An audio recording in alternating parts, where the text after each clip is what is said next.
I want to open it up first. I like it. Your co-host, I have a your gift show for too. Adam. I have a gift for Adam. Oh, shit. Last week was Adam's birthday. All right. Okay. So I got him a couple of things. I like it. Get ready for this. Now I am coining a new term for Adam, Oh, no. along with People's Padre. I'm nervous. From hence he will be known as Uh-oh. the Vanilla Gorilla. Oh, The vanilla gorilla. Oh, that's nice. Look at that with That's a crowd. fire. The That's dope. vanilla gorilla. that's fire. All right. That's dope. Yo. And then one more.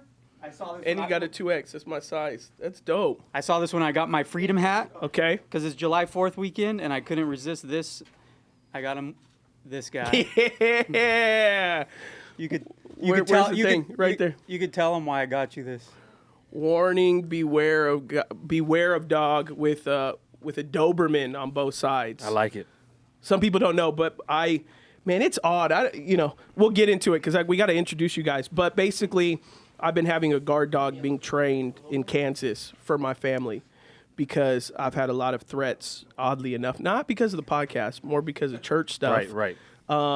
Just one recently happened where about 3 weeks ago, a guy got in my face, and I was by myself on church campus with one of our janitors. And I said, hey, I've already called the police, which I didn't. Yeah. I just tried to you scare him. Oh, yeah. Yeah. And he did not like that I said that. And so he was probably about 6'2", 6'3", definitely mentally disturbed. He got into our campus. We had some stuff going on, but it was just me and then with one of our janitors. And right when I said that, I mean, he got mad. He got in my face. He's like, why'd you have to do that? You didn't have to do that.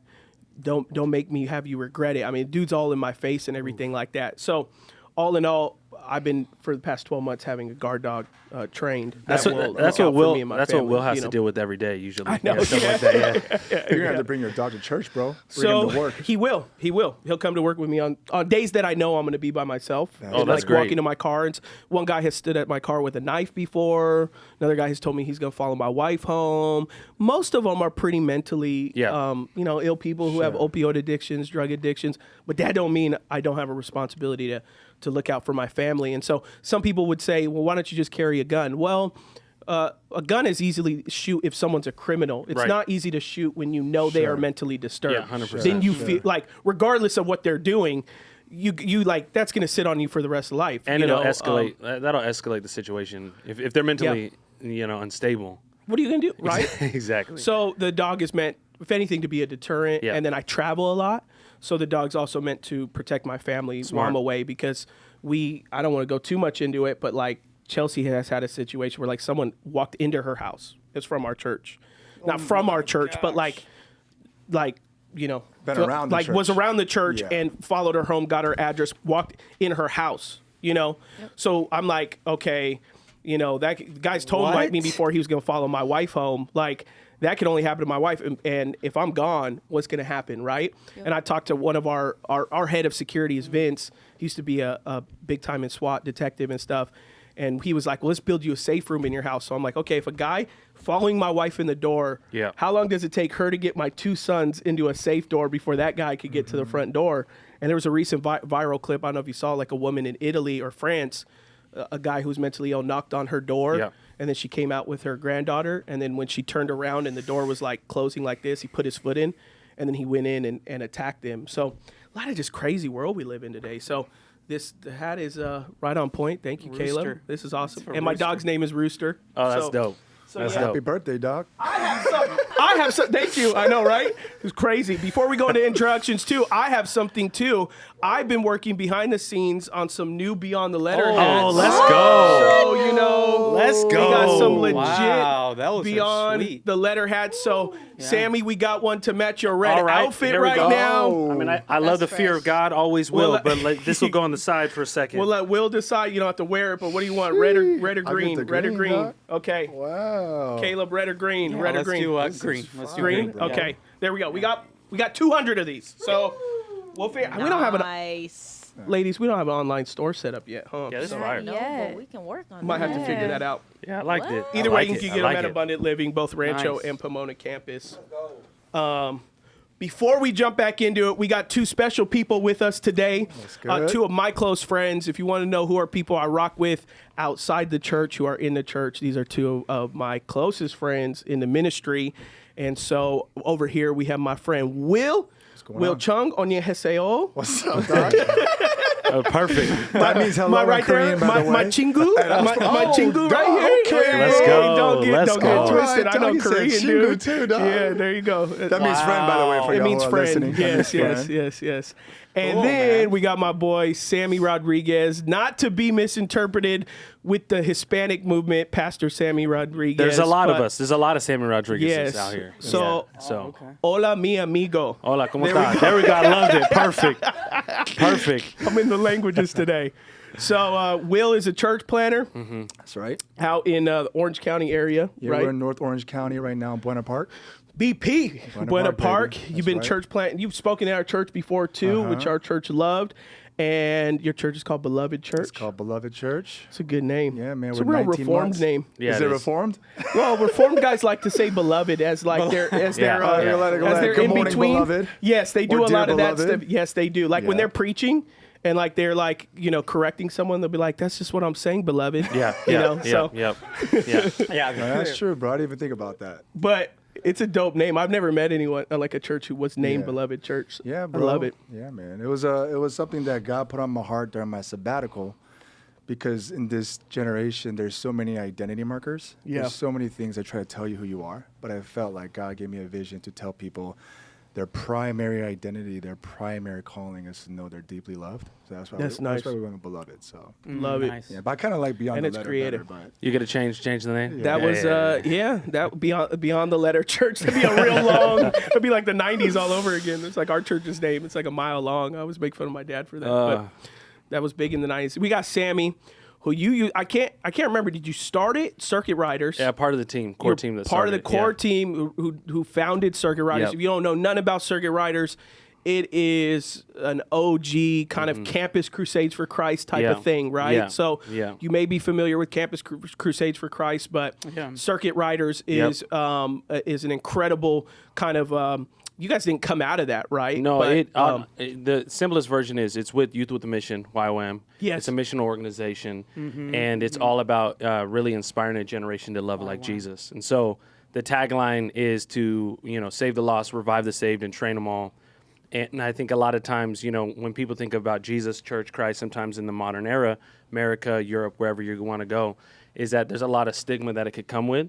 And we wanted to represent Jesus as he is according to the word. And so it's been really fun. We do a ton of grassroots events on colleges and high schools. That was our primary kind of focus. And then we did a campaign called Carry the Love. And so it's been super fun. God moving in an incredible way. And then there's a bunch of other stuff. But yeah. And at your height, you've shared it before with me, Yeah. and I was kind of blown away at your guys' height in Circuit Riders. Like, how many campuses were you reaching? How many students were involved in Yeah, that? I think right now, right now it's about 400 or 500 events that happen every year. And it's in grassroots teams, so about anywhere between 20 to 30 teams. And that could be a room of, 15, 20, 30, 40, or a room of 500 to 1,000. And so there's, I think, 30 or 40,000, I have to get the numbers, but in a 12-week period pre-COVID gathering and seeing a ton of people saved. And it's been a special kind of moment. Yeah, it's been real fun. Especially when crazy. we might talk about this later, but looking at colleges and high schools and where schools are going, you just see such a hunger there. And it's so easy to see, it's so easy to give, this generation, again, I'm a millennial, Gen Z's coming up. So easy to think about, 5% of an organized group in metropolitan cities go to an organized Christian group. But that just means 95% are super hungry for what God has and are super hungry for spirituality. So it's been fun to see God moving that way. Yeah. Yeah. And then you just finished, it finished, right? Mm-hmm. You finished a project with something we were involved in L.A., Yeah. Love Has No Limits, which was from the Missions.me team, Yep. Dominic Russo Yep. and all them. And so you guys just finished a Texas, Yeah. Houston outreach, Yeah, right? from the Bay Area originally, right? And so I've been in Huntington Beach almost 12 years, and they asked my wife and I to relocate to Houston, and I said the devil is a liar. You know what I mean? But we prayed about it and we got excited. Which is where everyone wants to go right now. Yeah. By Yeah. the way, No, you know what's when was that? What year But they're was that? coming back, this bro. was no. People We're are coming back to no. Check this out. California. They're coming back. No, They're no, waking up. No, He's back. He's back. He's Well, one yeah, of them. hello. I'm an organic Californian. You know what I'm saying? I was born here. okay, You know what okay, I'm saying? yeah, oh, And yeah, yeah, So yeah. a lot of people That's leaving tough. California, going to Texas, Florida, other places. It's amazing. But those aren't usually It's people amazing. from California. Those are people from like Okay. Ohio that came in. Got it, They couldn't got cut it. it, and so they dipped. You He said know? yeah, Ohio. yeah, I don't know yeah. why he said Ohio. That's a Yeah, no clip. shade to the That's a Ohio. So Write it down, Andy. so here's the thing: is we want those people to leave so property could kind of go lower, so we could buy. No, but so we were just there. We actually had our first baby, a baby girl. She's 9 months now. We had a child in Houston. Okay. Thank you. And so we So we your just. daughter's a Texan, bro. Oh yeah, she represents. Oh, you know, it gosh. kind of gives a cool thing about Houston is like Houston's very like about themselves, right? Every other city in Texas, a lot of places I go to, they want to leave it. Houston's like, if you ain't from the H, like don't, if you're not about it, you know, don't be about it, right? Really? And so having our daughter from Houston, it kind of gave us a little street cred there. So Yeah, we had a baby here. Yeah. We got a local, so. So Love Has No Limits was a big church partnership thing, right? Yeah. You were in charge. Were you in charge of the church partnerships? Yeah, so there's Right. we love working in teams. So there's a team of us on the ground where we, you know, sat down with pastors and leaders and helped them come together to be a part of serving the city of Houston and addressing, you know, needs through the local church and nonprofit. So it's really amazing. Hundreds of organizations in, I think close to about 20,000 serving for the day of, and then we had 2 nights of, you know, what we call celebration. It was powerful. Was the Beebs a part of that one too? He Beebs part of was the first not one. a part of that. He was part of the first one, Freedom Okay. Experience. But Yeah. you know, he's always, you know, he's a good friend of the ministry. Not my good friend. Don't you know? Don't quote. get You know, him you know how twisted. everyone's like, Right, right. That's like, my oh, boy. you know him? That's Yeah, my let me dog. call him right now. Hey, what's up? Come on the podcast. No, Yeah. but he's a good friend of, you know, some of the main people that run Missions Me. Wasn't Francis Chan involved with YWAM? Yes, he was. He still is. So there's a lot of the Send. I don't know if you heard of the, Yeah, the yeah, Send. yeah. So a good friend of mine, Andy Bird. I was in Hawaii. I've been all over. The Send is huge. Yeah, so Huh. so the Send is something that goes around, you know, really about a war on inaction and really about raising up missionaries both, you know, locally, regionally, and internationally. Okay. So he's a okay. part of that. Yeah. Oh, okay. Okay. Or he's involved with that. Yeah. Okay. Francie Chan. He's a G, man. He's the one and Francis only. Chan went to a seminary called Master Seminary, and there's only 2 students blacklisted from Master Seminary today. One sitting at this table. I don't know if they made it and official. one's French. Well, you're not on the alumni list anymore. Oh, did you look it up recently? Yeah, I don't think you are. I'm trying to look you for. Okay, I need to hear why. Francis Chan have been Why, blacklisted. why were you blacklisted? Look where he's at right now. Well, at a charismatic just watch church. one of my episodes, and you'll know why. Because he talked about circumcision for 45 Yeah, minutes yeah, last yeah, week. yeah. Right. Yeah, that's all it why. is, bro. Anti-circumcision. A bunch of things, just a bunch of things. I don't fit in that box. I'm not anymore. Because he's at a Not anymore. he's at a Not charismatic anymore. Pentecostal church. That's But you pretty weren't much- that's you weren't summation to- blacklisted? Well, I didn't do my MDiv over there, so Okay. if I did, yeah, for Okay. sure, I would have been blacklisted. But Yeah. the university, the college doesn't take, because the seminary basically, like when you graduate from there, it's extremely intensive over there. So like, your wives have to be involved in certain Bible studies with staff and pastors, and every quarter of the semester, you get evaluated as a student, and they decide whether you're welcomed back, whether you've engaged in the community, whether your marriage seems to be legitimate. So, like, Yeah. if you graduate from Master Sem, not only is it a degree, they're also saying, "Hey, we've wrestled this guy through. He can be a senior pastor tomorrow." Yeah. So they take the list of who has gone and graduated very serious, because what they're saying is if you're in Yeah, their their circle, approval. come Yeah, look at our means a website. If lot. you see that guy's name on our website, he went through the gauntlet and he made it Yeah. out. Because guys don't make it out. Yeah. So they'll blacklist you if you're, which like aren't very many guys, you know, Come on on, that you list. and Francis. Because they just don't want people to know That's that good you company. came from there. you That's know? good company. Are you friends with him? Have you rubbed shoulders with him? Yeah. Okay, cool. Yeah. That's cool. You know how Francis he's got in kind of trouble a- at Master He's Sem? kind of a renegade, right? Kind of Yeah. a rebel, you know, Yeah. Francis.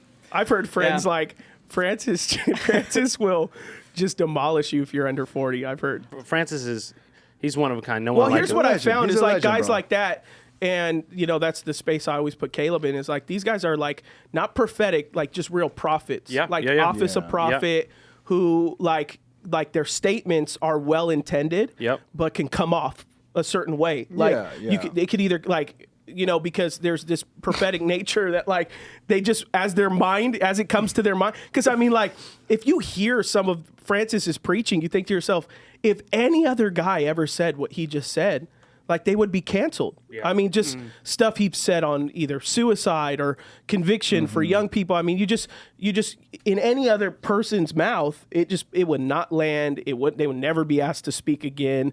But from him, who's like a real prophet, type evangelist, you go, oh, okay, like they're best when they're kind of on display to share those convictions. They're not best behind the scenes. It's amazing what he gave up, right? And it's amazing like what he gave up. You can't impress him. You can't, he's obviously not in for fame, for celebrity, because he had this massive church that he just left, right? And that he could have really, made himself bigger than he is. But he gave it all up to go to what? Where'd he go? China or? Yes. Be a missionary. He went to Hong been in Kong. church plan. Because I've met Paul Washer before, back when I was at Masters University. And my roommate was responsible for being his driver. And so I forget let me see. Where is I've been Paul repenting Washer all from? week before I get Paul Washer. 100%. And if you don't know Paul Washer, more than likely you've seen a clip of his if you're in the church space. Oh, yeah. But Paul Washer is this super, like he preaches with just pure conviction, right? So my roommate's like in charge of driving him, and I forget where Paul Washer's from, but let's just say, Ohio. Who's the professional? He's from Ohio. Who's the professional basketball team in Ohio?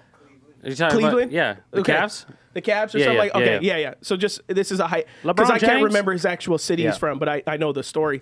So my roommate's in charge of driving him and picks him up from the airport, and they're driving, and then he's like, oh, how was your flight from Ohio? And Paul's just very stoic, and it was fine, And then he goes, man, them Cavs are doing good this year, right? Like you've been watching any of the games? Uh-oh. And then he looks at him Repent. and he says, I would never partake in something as worldly and frivolous and self-satisfying as watching basketball on television. Sheesh. And then he just stops. That's where I'd be And like, then- that was a test. You passed. Good job. That was a test. Yeah. It's And cool. he just- Sheesh. And then my Yeah. roommate was like, I don't know how to follow. So he was like, do you watch any sports or anything like that? And he goes, I read my Bible, son. I preach the gospel, son. That is what I do. I'm a father to my children, and I'm a husband to my wife, and that was it. Like he's like, so are you into gardening? Do you So you're a He's golfer like, then? no, Is that like, what's going on? Nothing, Yeah. nothing. And then my roommate came and was like, I gotta drive him to the airport tomorrow. I'm so scared. I'm so scared. And I was like, man, Just better those you than OGs, me, man. Some of those OGs. But they're the prophet types. Yeah, They just yeah. It's like You know- Jeremiah or Isaiah or Ezekiel. They're just they ain't good one on one. Yeah, You bro, know, they like just- and because they got these little antennas to heaven, if you are with them one on one, like they're just going to continually read your mail, and they don't really know how to turn that off. And I'm not saying it in a spooky sense of read your mail. I'm just saying in their conviction level, you're trying desperately to relate to them, and God has kind of like separated them for a reason, and they're kind of unrelatable on a lot of fronts. And the average person, like when we sit down and I meet a new friend, you're trying to decide if we're going to be friends, what can we relate to, and you're continually seeking down that road of what are things you're interested in. And at the end of it, there's nothing, then you're like probably not going to be really good friends. Yeah. But if all of a sudden you're a fan of this movie and this, and it just continually builds, you go, true. man, I like this guy. We're going to be good friends. So when you meet these prophet types who are coming speaking for you, your dream is to become friends with them. Like that's the dream. This is a hero of mine. I've read Crazy Love. I've read all of Don't Waste Your Life by Piper. MacArthur. I've read all your books, or whoever it may be. John Bevere. All these people like that who are like these guys. But John Bevere has always been great in private with me. But Incredible. he's not really a prophet type in the sense that Yeah. we're talking about some of these other convicting guys. Yeah. And so you meet them and you're just like, man, there ain't no relating. You feel like a complete worldly sinner for even owning a ballpoint pen, because they dip their pen in ink. Yeah. Like, That's real. That's real. That's real. like when they write, I remember when I was a custodian at Grace, I cleaned MacArthur's on the regular, his office. Yeah. And that was a season where I was like, that was my hero. That was Yeah, like yeah, my, yeah. you know, and I remember thinking like that. I was just like look at his pins and stuff and be like, oh my God. This is how he writes his sermons, and I'd scrub his clock on the pulpit, that famous 70-year-old pulpit. Yep. Like, oh my God, this is amazing. Yeah. How many times did you sit in that seat? You know, when you're cleaning it, you're like, you sit in the seat. I tried, yeah. Dropped on the Maybe once. Yeah. I felt like I was violating. Yeah. I remember one day. I remember felt one day I like chilled out with my fandom on MacArthur, or like realized he was normal when I talked to him after service, and I saw he had on his sermon notes, because I was standing in line and he was like holding his Bible and his notes in his hand like this. I noticed he had a bunch of rocket ships drawn on his sermon notes. Bro. He had a bunch of little rocket ships that he doodled on his sermon notes, and I was like, oh, this dude's pretty normal, you know. Like I just thought he like, you know, every Sunday morning he came down from heaven, you know, just imagine seeing MacArthur in the wild, you know? in a polo. That would be a trip. Yeah, that would be wild. Yeah. No, yeah. So, anyways, that's interesting. Crazy. Good story, man. Our introduction was about Francis Chan and John MacArthur, bro. There you go. There you Let's go. go, baby. I always enjoyed that. That story. I'll tell you real quick another story about Francis. It's the first time we met. Just call this episode Francis Chan. Right. And put their face in the image so that people think they're on the pod. This is when I realized, though, too, why he might be so prophetic in his, not just in his gifting, but even in experience. We were eating at a restaurant, and we probably had like 5 people like come up to him while we're eating. Yeah. So he couldn't even have a full meal. And he's not even a celebrity in the secular sense, but in the sense of like in the Christian space at that time, it was outrageous. So we couldn't even like talk. People just come and say, hey, Francis, can I talk to you? And he gets up and talks to them, or hey, Francis, can we take a picture? Or hey, Francis, crazy. That's why he had to go to China. And then, and then not only that, right before we left, out of America, man. like someone paid for a meal. So I realized for him too, it's like, hey, don't put me on a pedestal, right? Like leave me alone. Like I love God, I love people, but just give me some space. You can tell he's big anti-celebrity. Yeah, but then he's so anti, but that's his experience. Yeah. So I think he kind of has that edge to like rebuke that spirit of trying to raise people on a pedestal. So when he saw these millennials who were in spaces that felt kind of more like trying to make it more opportunistic in his mindset, I think that rebuke just came out upon this group of people, you know. So. Well, and he's in that season. Like you could tell he's in a season of not distaste for the young generation, but concern. And so he's gonna voice it as often as possible in terms of, even if you're, you know, and you could imagine like him, like, you know, he's thinking like, okay, I'm in a panel that's reaching the next generation. Like the last people who should be speaking right now is the next generation. You know, I could see that frame of thinking, right? Without also understanding, well, like, but if these people are from the next generation and reaching them successfully, like we should probably learn something from them. I mean, there's no harm in that, right? And I always joke with people like nowadays, like if someone who's older, maybe like a boomer or something, wants to criticize someone in their 30s, or like you need to learn more or whatever, and I'm like, you've probably been a fan of TD Jakes for over 30 years. If that's the case, he was in his 30s when you were a fan of his, and you were in your 20s and 30s. So like, you know, you can't all of a sudden start saying, Joel Osteen, when he first started, you know, preaching with 39 or whatever, you know, when he took over 38, he was in his 30s. So you can't really, it's really hard sometimes for someone that's older to remember what it was like to be 20 again, what it's like to be 30 again. So then they just look at someone that age and go, they got nothing to say. But like, just remember, when you were that age, you were listening to people that were your age, you know, like that's who TD and Joyce Meyer and all them, like they haven't always been in their 60s and always been in their late 50s. They started, you know, Billy Graham started at like 19, 21, you know, doing his first crusade, I think at 22 or something like that, like with thousands being saved. And then by the time he's 29, dude's packing out places. So, you know, it's probable that people can have that gifting on them at that age. And I would say like even I think what you're talking about is there's such a need for new voices, right? And new voices to come in and space to be made.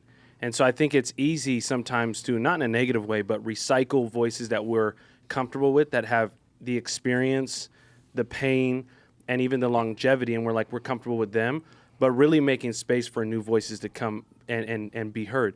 As well as you think of all these OGs, right, who we honor and respect, like we love them so much. I think there's twofold. One, there's this, sometimes we put people, have you ever, like, you put people on a pedestal, and then when you meet them, they're human. Yeah. And we're like, man, I didn't know they were going to be human like me. Yeah. And so we're expecting them to be perfect, but then they have an off day. We don't know if they had a call from, like, one of their kids was sick, or they had something, some struggle in the church, and then we get one bad moment, and that could either, you know, we could be like, oh, they're not what I expected. Well, they're just human, right? And they're just people. But the second is, I feel like this space that's needed to be made for these young voices coming in and really just saying, we want more of you. But then the uniqueness is social media. Like we always talk about, you know, like one of the things I love to talk about, I'm a diehard Laker fan. You got Kobe on the shirt. You got the two of the GOATs, you know, Kobe, Jordan, and then, nice. Yeah, and then LeBron. Nice. And what's crazy Don't is bring LeBron up. I'm going to listen. Just but listen. No. But let me say this. Corey. Check it. check this out. Gen Z up in arms right now. Check this out.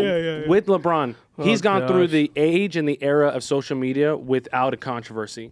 Isn't that crazy? Like, yeah, you might disagree with his views or different things like that. But you look at the pressure with social media. I mean, I've seen some things, but yeah. I'm gonna leave it be. But I'm I just don't saying, know enough about LeBron to go into it. But I'm just saying, you think about like loving his wife and his kids, and again, we're not saying this guy's perfect, but you think of, again, that's why I get what you're moral saying. issues. Yeah. But what I'm saying is the pressure in social media. Our life is being recorded 24/7. Like there's a video that could come out. A glass bowl. Exactly. Like this podcast, bro. Yeah, exactly. Yeah, this thing is a glass bowl. Yeah, bro. That's originally why we didn't want to do it. We didn't want to do this podcast because you know, we didn't think that it would reach people or impact people. It was like, okay, you know, the moment you do this, you step into a new type of glass bowl. For sure. Like you step down from that pulpit, you step down from that lens of social media. Right. And, you know, which is why, like, a lot of celebrities and people and stuff like that, like, really don't want to go on long talk shows or long. That's why they want to go on Jimmy Fallon where it's all scripted. Yep. Because they don't want you to see behind the curtain, you know? Like, 100%. We've even tried to get people on who are well known. And originally, like, their agency has said, like, yes. And then they see our stuff, and then they go, "Wait, never mind," because they see it's long form. They see that we're not polished, topics. You know. And, well, I respect Adam tremendously if you think about it, because you know, we've covered everything from Hebrew Israelites to women issues to circumcision. These are like really controversial things, and before we talk about them, I always like pause and I look at Adam. Like, are we really going down this road? And I'll observe his body language because I don't necessarily want to, but I'm very passionate about what I believe in at the same time. Yep. But I'm not willing to risk the church's reputation. I'm not willing to risk Adam's reputation. I mean, I kind of got nothing to lose. So I can, but no, there are other people around me that have more to lose than me. Yeah. So when I'm like. Oh snap! He's really like engaging with me. Okay, let's go. Let's put on those gloves. Even right now, right when like, Samuel was like, Will has a Francis Chan story. I was like, oh, like do I share this? Do I not share this? Always getting me in trouble, dog. That's you, bro. It's not my story. I gotta right. Yeah. Behave myself, bro. Yeah, so I respect that about it. Even a lot of times, our most controversial stuff, like when I think about like Hebrew Israelites or the women issues or like circumcision, I'll text manhood. Women. No, I'm just kidding. Manhood, womanhood. I'll text Adam and Corey and I'll be like, guys, like let's really consider this tonight, whether this is going to go out, because I'm not really. But they give it the green light, and I trust them. We go for it. So, but like, who's doing that though? Right. You know, and I really respect that about Adam. Yeah. Because you know it's such a unique thing and not everyone wants to be on. That's why I told you, like, I was shocked with like even Sean yesterday when he's like, man, I'd love to be on it, because I know not everyone will want to be on this type of platform. It's good for them. Yeah. It's good. We have a good big audience, but not everyone is going to feel comfortable to share the Francis story. Sure. Which there was nothing you said that was, you know, ill-lighted in any single way, and we even gave grace to Francis and to understand motive behind, right? Sure. Like, but some people see that, and we've had, man, like one in particular, like very, very famous person who is in Hollywood space, and you know his his manager was like, because he's a Christian, doing Christian stuff now, and yes, we would love to be on,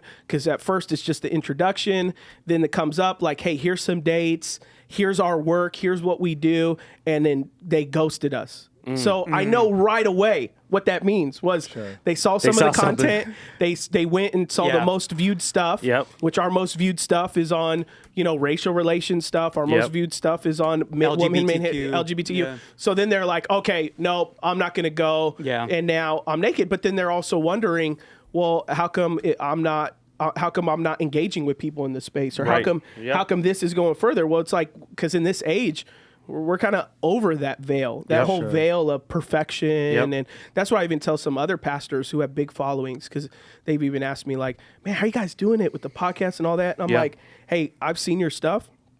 Whatever veil you're putting on where you're meeting with your team and you're polishing these points and these things, like that might be an indication on why it's not connecting with people, because it's almost too polished. There's room for that. There's there's a box for that category. But in long form, or in this type of setting, you can't, because I'm on podcasts a lot, and they'll call, what do you want to talk about? What notes do you want to hit? And right away, I'm like, I'm best if we just have a conversation. 100%. But if you want to fabricate this, I'll do it. It's your podcast. Right. So then I just recently, was on a call with someone, and we went through all the topics that we're going to talk about on the podcast. And you just know right away, the big thing I'm saying is like, throw that out the door. Let's just do a little research on me. I'll do a little research on you, and let's have a conversation, let's do that. That's going to be way better. I feel like one of the struggles is like, just because you go on a platform doesn't mean you agree with everything that the platform stands for. Right? And this generation is all about diversity, except diversity of thought. Right? We want diversity of cultures, diversities of economic, social standing. You want the skin color. We want skin colors. But if someone has a different thought as you do, all of a sudden, we don't want that diversity. Right? So even for me, when I go on different platforms, they have different social views, political views, all these different theological views, but my thing is like, I value friendship above that, right? Because you're my boy, right? I'm sure we have disagreements, but for me, it's like, we want to live in the tension of having disagreement, but still being friends, still honoring one another, still loving one another, still serving one another, advancing the kingdom together. But nowadays, it's just, if you disagree with me, I can't have fellowship with you. That's a model for the layperson, because that's their family, that's their friends, that's their coworkers. They have different views. How do you engage in Thanksgiving? How do you engage in when you're a Democrat, your family's your dad's a Republican or whatever? How do you be congenial and while still holding different opinions? We're giving them a model. We're giving the flock. We're giving the layperson a model how you can disagree and still love each other and And I think what I would say, learn and grow. I would say what you're saying too is like, I feel like a majority of people want to be able to discuss these things and be okay with, hey, I'm changing my thoughts. So I'm sure that you guys might have said something on our podcast, maybe come back a few times and say, hey, I'm actually changing my thought on this. Maybe you have, maybe you haven't. Oh, for sure. But all the time. But what happens is I feel like gatekeepers right now sometimes are saying you can't change your thought, even though as human beings we're ever changing. And I feel like there's something on I forget what it is, and all my medical people, forgive me, but I think it's like our cells are even ever changing. I think it's 30 days, 60 days, 90 days. So if we as people, as human beings, I think it's 7 years or something like that. Whatever, I could be wrong, whatever it is, fact check me. But I feel like as we're changing, why can't we also change our thought and what we're discussing? And I think what you said is that people don't want like the polished, fluffy, like it's just fake, because our lives are messed up. And so I think one of the cool things, I was preaching at my buddy's church in Phoenix. He just started a church plant this last week. And I just said, like, it's so easy to put people that with microphones or on stages or on cameras on a pedestal. And it's important to know that all of us have idols in our life. And it's up to us to continue to tear these idols down. And so we're going to share our thoughts. Yeah, that's true. And we might even, that's a great point. I think we might even get like real and raw, and you might disagree with us, but we don't have to agree on everything to work together. It's like we want to unite with anyone to do good and no one to do evil, right? Frederick Douglass 101. And so I think for us, that's why I love this space, because it's like we could actually discuss things that people are thinking of, maybe talking to their closest friends, but are afraid to share. And I feel like that's what's beautiful about this place and this space. I love how you said idols, because that's the thing. I like tearing down sacred cows. Yeah. It's like a hobby of mine. I love doing it. Yeah. Not only in my own mind, but like in other people's. Yeah. And by a sacred cow, I mean like, oh, circumcision makes me more holy. That's a sacred cow. Like if you think circumcising is going to make you more holy or connect, that's a sacred cow, right? Yeah. But these, or if republicanism is somehow at the level of your salvation, which a lot of people it is, that's a sacred cow that I want to tear down. Or, I'm more holy if I hate China. Well, that's a sacred cow. I love China. You know, I say that. And I love doing that because like the greatest feeling for me comes actually like when I am shown that I'm wrong and I'm convinced that I'm wrong and I change to another viewpoint. Because there's something liberating about the fact that I can just let go of thoughts and beliefs, not necessarily the essentials, but just like. And there's a huge amount of humility behind that. Because I'm not my thoughts. People humbled, people think that they're their thoughts, but I'm not my thoughts. Like my, What do you guys, what is your guys' Christian biblical worldview on cancel culture? Because while we're kind of like talking about these topics, right? So like, what do you guys see, like scripturally? How do you approach a topic like cancel culture? I have my thoughts, but I'm just curious what you guys think it is. Give me a one-word sentence of where your thought goes, and I'll see how you're interpreting the question. Well, I'm just viewing, like, for example, this is how I'll view it. Maybe this will give you context. And no pressure, because if it's wrong, we'll cancel you. No, I'm just kidding. No, I think everything in culture everything in the life has a light side and a shadow side. Right? So I think cancel culture at its worst is immortalizing someone at their worst moment, right? Which is anti-Christian to me. Because Christianity is about forgiveness, about grace, about second chance. But cancel culture, maybe that's not the right language at its best, is accountability, right? It's like Saul was held accountable. Elders are supposed to be held accountable. But what happens is culture hijacks kingdom values and kingdom principles and takes it to an extreme. And so that's just what I'm like. People can't say things because they're afraid of cancel culture, or people can't, or even believers are like, "Oh man, let's cancel them." 100%. Not thinking, will Christ cancel them? Did Christ cancel the woman caught in adultery? Did Christ cancel Apostle Paul? But at the same time, God holds people accountable. I'm just trying to, You know what I'm saying? Yeah. I think my main frame of thinking with it is what I've come to the realization partly is, number one, you can't be afraid of cancel culture. So it's good. I think the moment you walk in fear or awareness of it, because I'll talk to people who are especially pastors and you particularly, Sammy, you've been in the game, and I know Chelsea has with like big names, right? Right. You know that they're very afraid of being canceled. You know, like you talk to them behind the scenes. And they know it. You know, like they know that's why they can't talk about gender. They know that's why they can't talk about certain issues, because they go, I know what my base audience is. And my base audience doesn't want me to touch that. If I do, I'll lose them. I'll be canceled. Right. But I think the moment you start doing that, you will be head towards a horizon where it will happen. Because your convictions are your convictions, and they will come out in some way, shape, or form. So I partly believe that cancel culture is a figment of the imagination, because there's only two things cancel culture can do to me or anyone else. It can either affect your income or it can affect your platform. Those are like the two things it could do. Number one, I'm not a lover of money. Scriptures teach me that. And I'm not a lover of self. Scripture teaches me that. So I have no desire to protect my platform, and I have no desire to use a voice or a particular space to make money, you know? Like, so therefore, if I express an opinion or I move towards a direction, if people go, Adam, that's it, you're done, that was it for me. Well, you would have done that anyway, shape or form at something. So I can't, if I'm completely trying to consistently box myself in a bubble where I have locked myself in convictions because I don't want to be canceled or someone ought to be canceled, I think that's a figment of the imagination. Like I'm not concerned with that, which is why I think this platform has begun to spread, and some people don't want to be on this because they're aware that now I use wisdom. Like I'm not going to, you know, we don't say everything because we understand where people are at in their maturity, but regardless, we still do have conversations on the table that the average church or pastor would say, man, I don't know how you guys do it. I don't know how you guys talk about that stuff. I could never, I would never, I should never.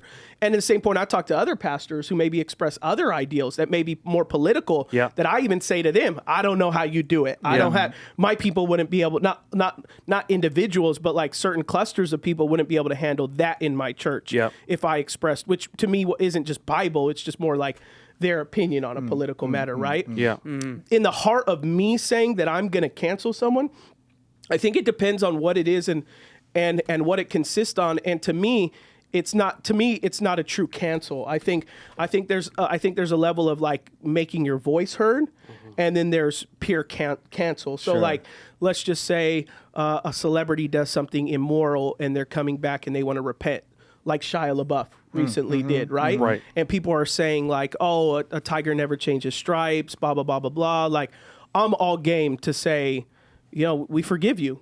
It's not even my place to forgive you, but in my forgiveness, like I'll re-engage with your movies, your stuff. But you know, if you really were abusing a woman, like you should have took the time that you needed to sit out. And if I ever met you, it's by no means my place to tell you my thoughts on the matter, right? But then the other level of like, because we live in a capitalistic nature, I mean, I'm not going to cancel Target, but I am going to make my voice heard with my wallet, you know, so if Target is making bad decisions that don't represent me and my community, or Disney's making a movie that doesn't represent my personal convictions, I'm not necessarily saying cancel them.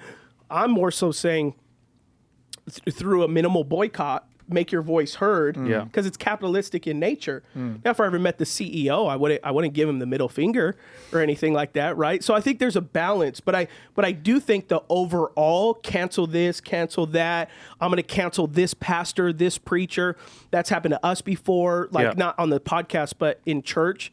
I recently met someone who canceled us 6 years ago because we weren't doing enough demon possession, you know, things in service on Sunday where they wanted us to bring people up and have, you know, convulse and bring a demon out. And they said, I'm out of here. I'm canceling you guys. You guys aren't doing ministry the way Jesus did.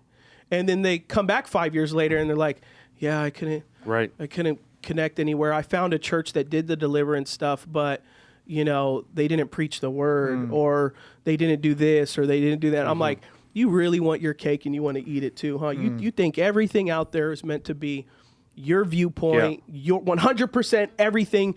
You then go do your own thing. Go start your own thing and see how many people come to that. It's not going to happen, right? So I do think that an idea of counsel is very dangerous, you know, as a whole. And anyone who does it, you know, is ridiculous. But I also think you have the choice to like unfollow someone, not shop somewhere. I think that's a natural progression of life, right? I think like forgiveness doesn't equate with like just because I forgive you or I don't mind what you're saying doesn't mean I have to trust you again. And that goes like, I don't blame if masters blacklisted me, or I don't blame them. I get it. I don't hate on them for not inviting me to come speak at a chapel or whatever. Like, it totally understand. So I think when you talk about cancel culture, like what are we talking about? What context are we talking about? In our families, where we alienate and ostracize somebody who doesn't agree with us? Are we talking about social media platform? Are we talking about a church platform? There are many ways cancellation can take place, and it's kind of varied. In order to answer that question, you kind of got there are different rules, you know, for each one. Just because like it goes back to like my personal life, cancellation, it could be wisdom in a personal friendship or a relationship. Just because I forgive you doesn't mean I'm ever going to trust you again, and doesn't mean our friendship is ever going to be at the level that it was before the betrayal. So you know you have that element. Yeah. But it's like I'll never talk illy about you. I'll never talk. Right. You know, I'll never hope for your demise or your weakness. I think corporations is one thing, and then I think individuals are another thing. And I try to separate the two. Right. So like I can have way differing opinions than LeBron James. But I mean, I could go watch him play. Right. You know, like Right. I separate, you know, things oftentimes. Yeah. Other times I put them together. It just really depends on what it is and that outlook. Would I buy LeBron James shoes or a shirt with LeBron James on it?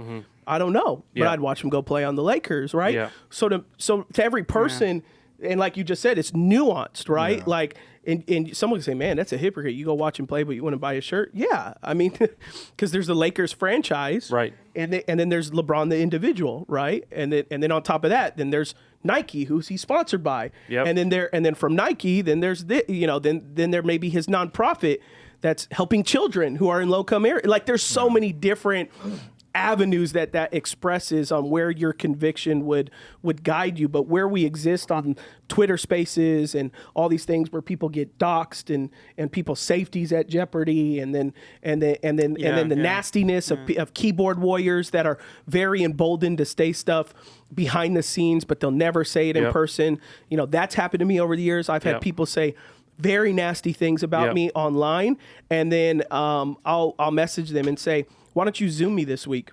Yeah. And then they'll Zoom, and all of a sudden they're like, you know, you're so incredible. Wow, Thank you for totally taking the different time to tone. Zoom. Yeah. And I'm like, Yeah. oh, you know, it changed really quick when you actually have to look this person in the eyes, right? Yep. So I always try to framework like especially on this podcast, like with whatever passion or expression I share, I should have no problem sharing at that same level if I seen that person in person. Sure. So that's the measurement I try to add. So like recently when we shared some views about Chosen, I thought to myself, like, if I met the director in person, would I still use this same language and the same level of conviction and the same opinion if I were looking him in the eyes? Right. And I believed, I would. I would, because I don't think I said anything mean or distasteful, right? Yeah. So I always try to measure my digital opinion to what I would really say if that person was standing in front of me. Yeah. You know, because it's a totally sure. different game when that happens, right? Well, Like, that's why I think your guys' podcast is unique. Because I'm a pastor. I'm a new church planner, year and a half. big dog. Right. So you're The hardest job in the world, church planning. Yeah, it is.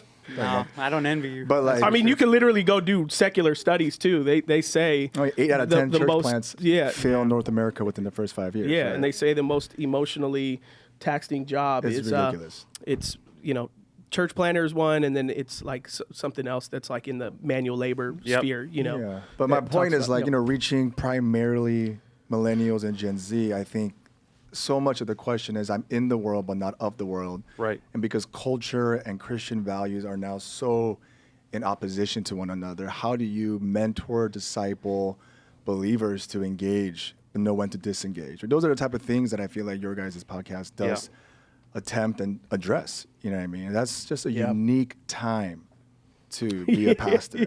Right? Because there was a time where pastors, when you say you're a pastor, like you were respected. Yeah. Now you say you're a pastor, it's like it's a cuss word. It's like, Yeah. You know what I mean? Because it's so countercultural now, right? Yeah. So it's just It's true. it's unique times. Or bro. if you're like a millennial or Gen Z pastor, it's like I get a lot like I don't know what you get, Will or Sammy, but I'll get like, oh, what's your Instagram? Or like, do you guys have a YouTube? It's like with younger people, they're before they even make a decision on you, they're like, let me evaluate your content, right? Let me see what you guys are doing. Let me see what you guys have going on. And so a lot of times it leads in with this language of digital fingerprint. And what you want to say is like, don't worry about that. You know, like come to my church and experience a move of God and experience, the move of the Spirit and how we're faithful to the Word and all. And they're like, man, forget that. What's your Instagram? Show me your Instagram. Right. Show me your YouTube, right?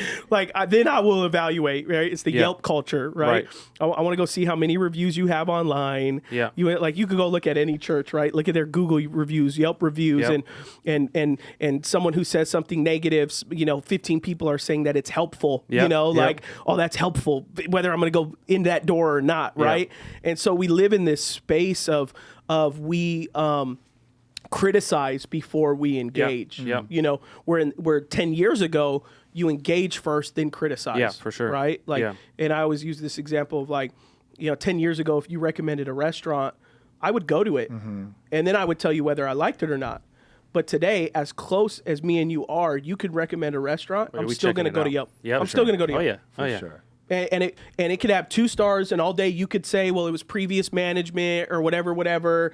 But I'm still going to be like, I'm not going there because it's 2 stars. No matter how much this person means to me and they recommend it, the 5,000 people that gave it 2 stars, that's who I listen to. Yeah, 100%. That's who I'm going to take advice for. And then the moment I step in that establishment, I'm going to be looking for what it is that they said was critical. And then I'm going to go, oh, you know what? You're right. That waiter was a little rude. Well, you could find whatever you want, anytime, any place. If you drop a seed of thought, you can find. That's where I tell people all the time, like, they'll come, Pastor, I'm having dreams. What do they mean? And in life, I saw this. And I always tell them, like, there are some legitimacies in that stuff, but overall, you could find self-fulfilling prophecies all day. You know, like, the moment you drop a thought in your head, it's what you're looking for. You know, it's what you find. What were you saying? Well, you were saying the 2 things. You were saying either accountability is the healthy side, or the unhealthy side is what? What did you say? Cancel culture. Yeah. And I feel like... Okay, then maybe define that. Yeah. Or... Just writing someone off. Writing someone off, because we're trying to use different words. Real quick, because I have a question. No, I think it's appropriate. I think it's what people know best is that terminology. You know, my thought, even as you guys are talking, I was thinking, cancel culture is so easy to do, right? But it continues to limit your influence. And so I think that there really is becoming a fatigue of cancel culture, specifically even with Gen Z. Although people are doing it, people are getting tired of having to cancel more and more and more and more people. So I think depending on, like, with you, when you're walking with your church, right, and as Christians, it's super easy for us to cancel people. And it's so easy to cancel someone we have 0 relationship with. And so the biggest thing I always encourage people to do is, hey, before we cancel them, like, let's contend for them. Like, let's pray for them. Let's walk with them. It doesn't mean we got to agree on what they're doing. But I feel like there's this thing is that the way to overcome... So cancel culture really is just... There's a fear in people in ministry to be canceled because, like you said, you'll lose what? Finances, you'll lose platform, and your reputation, which is linked to all those. But I feel like... business. Yeah, but fruit, your lifestyle of fruit will outlast those who cancel you. It's funny because someone might cancel, like you said, they canceled the church. 5 years later, they came back and they're like, actually, I need to get delivered of that demon. You know, they probably got delivered, came back. You know what I'm saying? And so I feel like what we got to do is just teach people, you know, I think it was John Bevere. He said, truth without love is harsh, but love without truth is a lie. Yeah. And I feel like what's very difficult in this day and age, what people are afraid to do is we swing, right? Remember, what was it, 10 years ago? The grace message, right? That was just on fire, right? Yeah. It was like, grace, grace. People sleeping around. Grace for you, grace for you. And it's like, yes, there is grace, but there is also, you walk with Jesus, your life should look different. Yeah. And I feel like what happens is when we try and walk in the ways of God before we encounter the love of God, we just replicate religion. And I feel like with cancel culture is really encouraging people to say, hey, walk in these spaces and just be different. Maybe you're not even sharing. People will see it. And don't be afraid to do that. But then the last thing I'll say is, driving up here, I'm listening. I'm trying to get back. You know this crazy side note, kind of bunny trail? 95% of most Christians have never read the Bible cover to cover. Isn't that crazy? 95? Wow. Yeah, that's wild. Yeah, and so right now I'm just trying to get in the rhythm of, I did a Bible school where you go through the Bible 5 times in 9 months with YWAM. You break down every paragraph. It's super fun when I was 19. But I'm trying to get in the rhythm of reading the Word kind of more, at least once a year all together. Yeah. And I was listening to Luke on the drive up. And it's crazy, though, because Jesus, the Pharisees, religious people, and worldly people are all around. And they say, by what power do you do stuff? Because they're trying to figure out a way to take him and kill him. And Jesus is the ultimate triple OG, right? And he was like, by what power did John the Baptist do stuff? And the religious people are like, well, we don't believe he did it by God. We believe he did it by man, but if we say he did it by man, all the people around believed he did it by God. And so the religious people said, we don't know. And then Jesus goes, I ain't going to tell you either. And I feel like we love in this day and age to just give everything on the table, but Jesus consistently used mystery to bring himself to himself, right? He would speak the truth, but there would be this mystery, and not mysticism, but this mystery around, hey, come learn and grow and dig into that. Obviously, that's the one thing for the religious versus, secular worldly agenda that's trying to come after our kids and our generation. Right. But I feel like there's an ability, like cancel culture is easy, but I feel like there's an ability to have grace on a topic that God wants us to walk in and really discuss. Let me say this along those lines. I think a lot of people, don't hate on them for just being themselves and walking in the call that God has given them. Yep. So like, I don't hate Joel Osteen for not being on a podcast like ours. Like he'd probably risk half of his audience. It's a lot of times it's just a business endeavor, right? If I guest spoke at Masters, they may lose half their funders, right? So it's a lot of times it's just a business endeavor, but I think you got to know your call and you got to walk in accordance with that. Like I have kind of like a John the Baptist type of a spirit, right? So there's that powerful scene in The Chosen. Let me speak positively about The Chosen, because this was one of the most insightful, profound scenes that they did in the first season. And it just like blew my mind.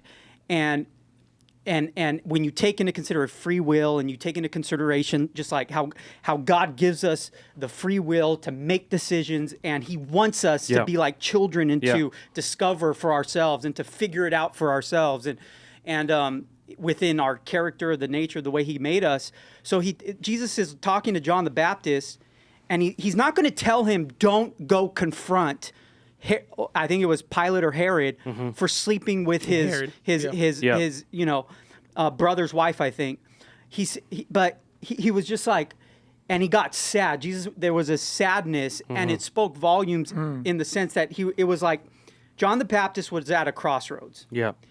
Either he's going to risk being canceled, right? Because he does what a lot of what we do here. Right. He read the newspaper that morning and said, this is interesting. Right. Our ruler is committing sin. Right. Now he could have been quiet. He could have been a Joel Osteen. He was meant to be the ruler of Israel. Yeah. He could have been a Joel Osteen, a T.D. Jakes, and not rock the boat. Nothing against them, but they're not going to rock the boat, right? Yeah. So he could have done that. Prophetic nature in that sense. And maybe he would have lived another 20, 30 years if he just didn't make that decision. Yeah. If he didn't decide to be him and to have that he couldn't constrain the zeal to confront the leader. Yeah. Yeah. And he was willing to risk martyrdom, not for a salvation issue. That wasn't a salvation. It wasn't like God was like, okay, you're not going to be saved, or you're not going to be as holy if you don't confront him. Yeah. It was, he made the decision, you know what, I just can't take it. Yeah. I'm going to confront him. And Jesus didn't tell him, even though Jesus knew that by confronting him, he would die. Right. And that's what that scene shows. That's good. And Jesus kind of got sad after he left, because he was like, I forget the dialogue, but it was along the lines of like, do you really want to do this, John? Like it was kind of like helping him really analyze whether he really wants to make this decision. And he just looks at John walk away. He knows that that'll be the last time he sees them in this life, because he's going to get his head chopped off as a result of that. And he gets sad, and I think he starts to cry. Right? Yeah. He just gets real somber. Like, man, the decision you're about to make right now is going to cost you your life. Well, I have a question. And that was lines. But that's what I'm saying is. Oh wow, we got the Holy Spirit talking? No, I want you to. No, you're good. I want you to. It's along the lines of what you're saying. I want you to say. I just want to make sure I said everything I want to say about it. And so in regards to cancellation, there are some people that are just crazy like me. That I have a martyrdom complex. Yeah, I'm not gonna lie, I kind of do. I kind of do. Like, if I see something that's wrong, and I'd rather speak against it and risk cancellation and risk being on the streets than not saying it. Yeah. But not everybody is crazy like me. Yeah, and that's just kind of like how I feel like I'm like John the Baptist. And before the question, I would say everyone. It's like you're saying, John the Baptist, his messaging and his preparing the way. So grateful that Jesus and John the Baptist didn't have the same, obviously, mission, because then we want to be standing here. Meaning, it's celebrating everyone in what they're carrying. And so I think what's super important is to know what message do you is God saying, I want to give to you. It doesn't mean that you're not going to have struggle. I said this, a few times ago, but saying when the Israelites went into the Promised Land, when they were in the wilderness, they had a cloud by day, fire by night. They had food, quail came, manna that was like, it didn't turn into fat, it turned into muscle. It was crazy, heavenly manna. It's crazy. Right. No, that's cat. But moving on. The moment they entered the Promised Land, their clothes wore out, the shade and the fire left, and they had to fight. And a lot of times, what we realize is when we're on the precipice of our inheritance, our Promised Land, battle gets more intense and we think, oh, this isn't the right way, but maybe that's where the Lord's leading us into. And so I think for you, you having that thing. And then the second one, and then the question is, what's really cool being in Houston, I got to meet, and I don't know the Osteens super well, but I got to meet Joel and Victoria. Yeah. They are the most godly people I have met, the kindest people I've ever met. And I think it's so easy to be like, throw shade at this person, that person. I'm not saying that you're doing that. I'm just saying it's so easy to, when we see someone from far off, but maybe God said, I want you to carry this message. And they're going to, like, the amount of people that cancel Joel for carrying the message that he's carrying, he's dealing with a different cancellation. And so I think it's important to realize, hey, we celebrate you, but I don't want to be your message. I want to be what God's called me to be, which is why I love sitting here and just talking about. I can't wait for the next controversial topic. Well, that's what I grew out of, because one of our pet peeves, are, if you want to be, me and I'm talk about this all the time, but if you want to be the biggest YouTube influencer from a Christian perspective, devote your entire YouTube page to criticizing other drama, church drama. Right. Like there's one in particular, he's one of the biggest. And he's made his fame by church drama pimp, being a church drama pimp. Yeah. But that's something I grew out of, because I was a part of the cancellation that would cancel a Joel Osteen or a TD Jakes. Or Stephen Furtick or whatever. Now I'm at the point where I genuinely appreciate the gift that they bring to the church, the unique message that they bring. Yeah. Chelsea, what do you got? I just have a question, because I feel like my question is within the church context. I feel like there's a blurred line when it comes to cancellation and accountability. So do you guys think, because in the Christian world, most of the cancellation, not the only way, but most of the cancellation of pastors or leaders in the Christian realm is because some big moral failure that's happened. Do you feel like leaders have gotten to a place where they've been canceled because there's been a lack of accountability within their circle? Because if you're seeing your leader, regardless of their fame or influence, that is doing something that's kind of sketchy, like, I just feel like we're quick to cancel, but slow to hold people accountable because we want to be attached to the influence. That's good. So at what point do you guys feel it's necessary to hold people accountable in private before they are canceled publicly? Yeah, I mean, that's Matthew 16, right? If you see your brother in sin, go confront 18, them. 19, 18, like there you go, Rebbe. There you go. Yeah. 18, it's Matthew 18. Because I quoted a lot to people. Yeah, so Matthew 18. Matthew 18, beloved. Beloved. I went to seminary too, just in case you're questioning me right now. Oh, dude, we do this on the podcast all the time. It's like, trust me, I went to school, but I can't remember that verse at all. Well, it's my medical. It's my medical thing. My medical thing. I was like 30 days. You're like 7 years. The Bible doesn't even quote the Bible like that. The Bible just says you've heard it said. You've heard it said. It doesn't say Matthew 5:18. I quote the Bible like the Bible quotes the Bible. Here was the judgment. Here was the grace. You know like Paul quotes it. You know what I mean? It says in the Bible. That book. But I think, Chelsea, to answer your question, I think, Matthew 18 is if someone is caught in sin, you got to confront them in private. And if they don't answer, then you bring other brothers or sisters with you to confront them and later, quote unquote, cancel them. So that's what I'm saying. Like, I just feel like believers today with social media and with their culture, we are being discipled by the world more so than scripture, right? Yeah. And one of the things that this is not just cancel culture. This idea of this mob mentality, where just follow the crowd, follow the loudest voice. I think the call to believers is to have a sober mind, to see what the word says, and then to weigh the options and not just do what society is doing, right? So anyways, that's another part. But to answer your question, I absolutely believe pastors especially should have way more accountability and closer friends and mentors that can speak into their lives. And not only that, I heard this phrase recently, sometimes accountability doesn't work. Editability works better, right? Accountability sometimes is, hey, I'm struggling with something, you're struggling with something, let's hold each other accountable. But both of us don't have any authority over it because we're both struggling with it. But editability is giving a mentor or an older brother or sister or a father or mother in the faith a red pen and saying, hey, I don't want you to hold me accountable. I give you permission to edit my life. Right, here's a red pen. Circle and cross out and rewrite my story if you're seeing things that is out of line, is out of whack, right? But sometimes pastors don't have that. And we don't allow that because there's a power dynamics where your staff can't confront you because you pay for their salaries.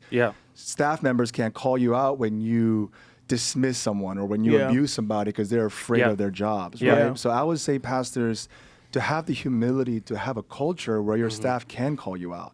You give feedback to your staff, but does your staff give feedback to you, right? You can confront your staff if they're not doing something you want them to do, but can they confront you? And having the humility and the grace and even just being human. Right? Yeah. And when you say confront, I know you well enough to know, you're not saying like, well, what about you? Like that confront, more like, hey, pastor, can you help me understand? Yes. You're asking us to do this, but it or doesn't even seem like you're doing it. And like, there's an approach to how you confront. We are just so used to nowadays, confrontation means argument. Yeah, for sure. Confrontation is understanding. Yeah, but what I mean by this is there is a power dynamics for people in authority, right? Because they have more. It's just when you're in positions of power, there's a less accountability. There's for sure. You have your word weighs more than other people's words. Right. So, for example, a lot of times we do like 360 reviews for your staff members. Yeah. Does the pastor also get a 360 review that's anonymous? Can your staff members call out things anonymously, not like in a confrontational way, but in a loving way, and saying like, hey, like your tone was very aggressive. And you might not be aware of that, right? And it's the stuff like that. I'm just saying having a culture where that's invited and welcome. Like, for example, Paul calls out Peter, even though Peter was the head of the church. Yeah. And it seems like there is some type very of Catholic statement. Well, if you look at Acts 2, Thank you, beloved. I've been going on this rabbit hole. Come on, man, bro. Thank you, beloved. That is very Catholic of me, Straight on the Eucharist right now. Come home. My point is, there is just, I just think, yes, Chelsea, pastors, I think, have drank their own Kool-Aid. Yeah. And they've lost touch with their humanity and their sinfulness, and there should be more accountable.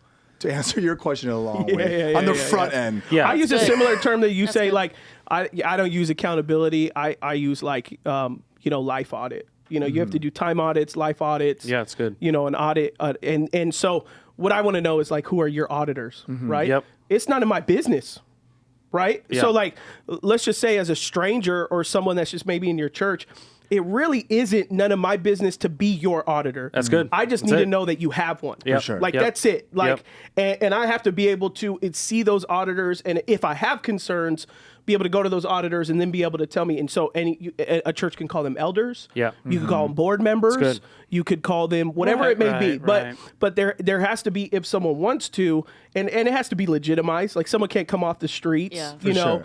and just, hey, I got it's like, okay, do you consider this home? That's why for me, like, mainly I lead to like Chelsea's questions, like you got to work out your own faith with fear and trembling. Yeah. So like, these recent guys of some of the pastors who have fallen and stuff like that, and the documentaries that have been going on, like people are like, what are your opinion on it? I don't really have one because it's really none of my business. Yeah. I have awareness of what's going on and what happened. And I can tell you like, I don't think we should do that. And I don't think that should happen, but I had nothing to do with the process. I have nothing in there. So I'm going to work out my own salvation with fear and trembling. Yep. I didn't go to their church. Yep. I wasn't in their circle. They wasn't a friend of mine. I was recently with someone who was a friend of one of these individuals on the documentary. And they were talking about how they tried everything, reached out, did everything they tried to do as a brother in Christ, blah, blah, blah, blah, blah. And now they don't talk anymore. So he had auditors. Auditors tried reaching out, tried doing things. An editor tried coming in. They didn't want it. So, okay, that's all I have to know, that's what all that matters to me. And so whether they publicly repent or whatever it may be, at the end of the day, I didn't go to their church. Yeah, it's good. I didn't consume their content. Yeah. I didn't read any of their books. Yeah. If I did, well, then maybe I just stop reading the book. Yeah. Maybe I don't, I'm not looking for them to do anything for me. Yeah. They have to work out their own salvation with fear and trembling. I have to work out my own salvation with fear and trembling. Yep. If they're a leader in their church, they need to be held accountable. Yep. They need to go through the process of restoration that they need to go to. I do think that there is a line that should be crossed where full-time ministry shouldn't be on the option, because now you become a stumbling block. Yep. Now, to me, you start representing 1 Corinthians, where you're confusing new believers and you're misrepresenting the church, and you've misrepresented 1 Timothy on what Paul is speaking to Timothy of what exhibits an elder. And that goes to the trust issue that I mentioned. Like, just because you forgive them doesn't mean you're going to entrust them with what you did before the. So I have concerns with pastors that all of a sudden take 24-month sabbaticals, and someone that was an elder in their church that was a millionaire, billionaire, hired them on as a consultant, paid them $500,000 a year, and they took 24 months in the Galapagos Islands, and then now they're preaching again. Yes, I have concerns with that. But is it my job to go on Instagram and talk about it? Is it my job? No, not necessarily. Yeah.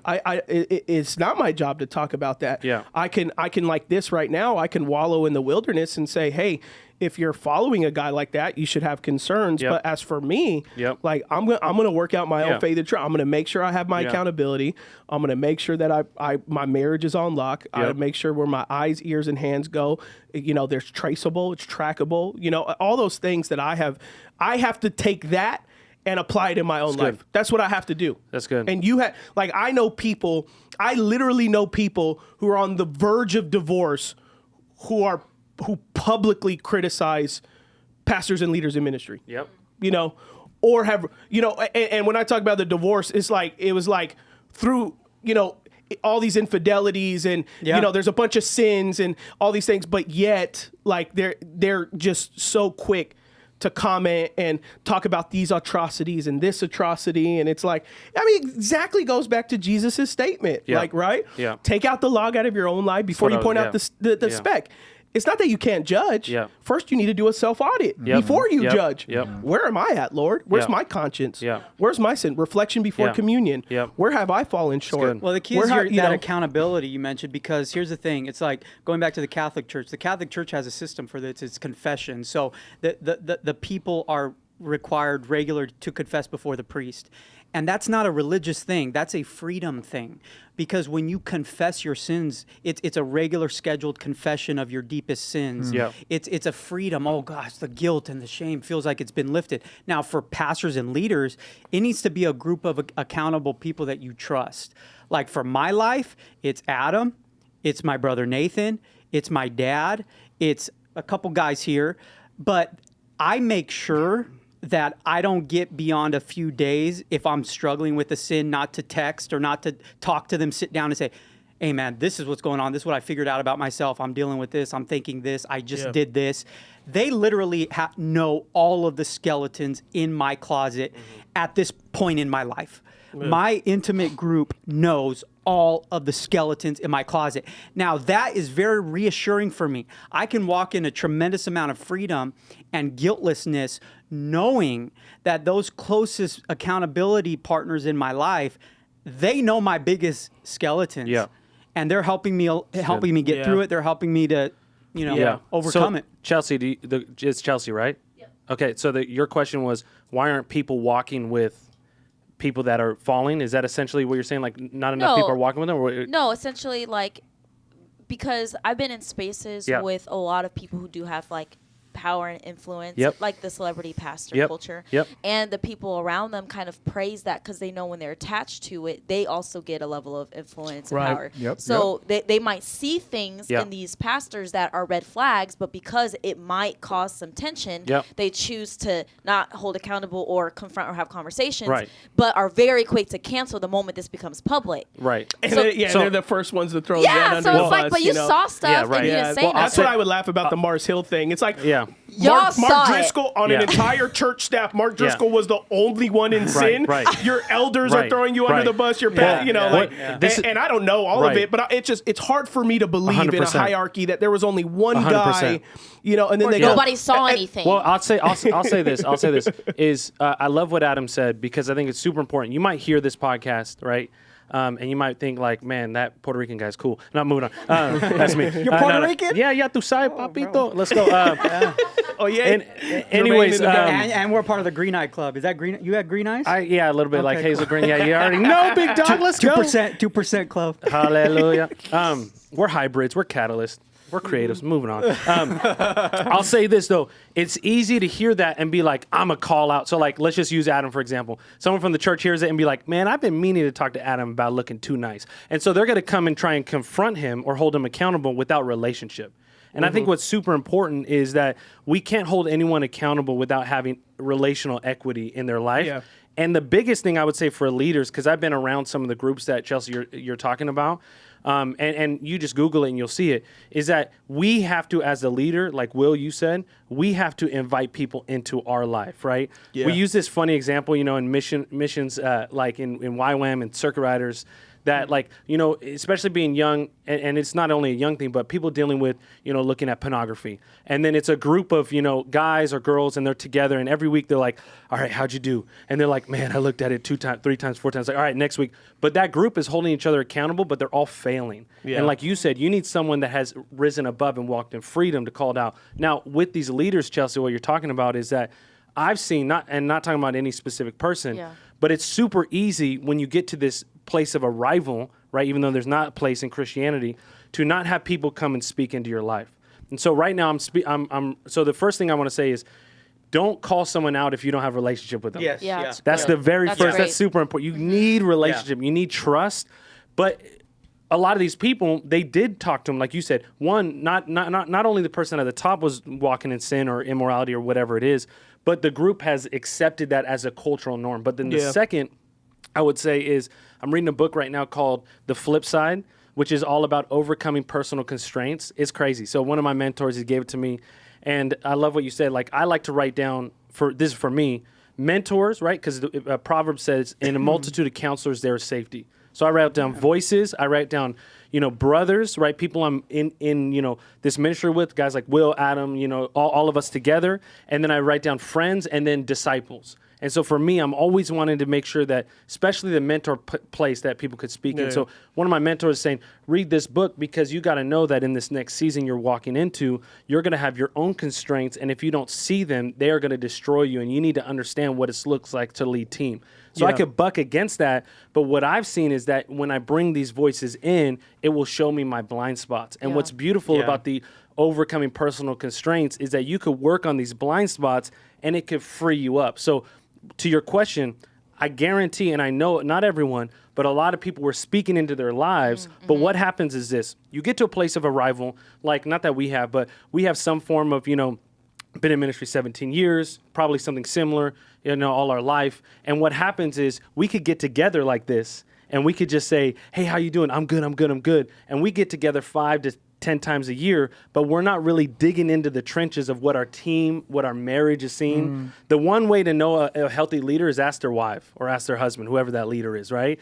And you get to see, how is this person doing? A marriage will tell you more than even your team can, because they're on staff and you're paying the bills. So that's what I would say with it, is that making sure that you have... If their wife or husband will tell the truth. That's true. Because some of the wives and husbands, they hate their spouse, but they know what food gets put on the table. That's true, yeah. Like they know, that's why they'll go, I can't stand this guy in private, but in public, I'll put the show on, Right. because then our kids don't have private school no more. But then when you look at the spouse, look in their eyes. Again, I'm talking mainly on I promise you. No, I'm agreeing with you. I know I'm saying, like, I'm with I know you. enough of those people where then 100%. the wife goes on an apology tour with him, and it's like, we're good. You can have him back at your church, and you're like, exactly, bling, bling, bling. Let me say one thing, though. I think, because we're talking about speaking into people who invite you, I just love what Caleb said. People won't listen if they don't want.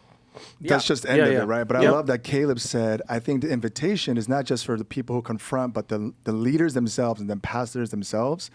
We need to invite people to know our brokenness, to know where we're falling short. And, in the past, I respected people who were successful.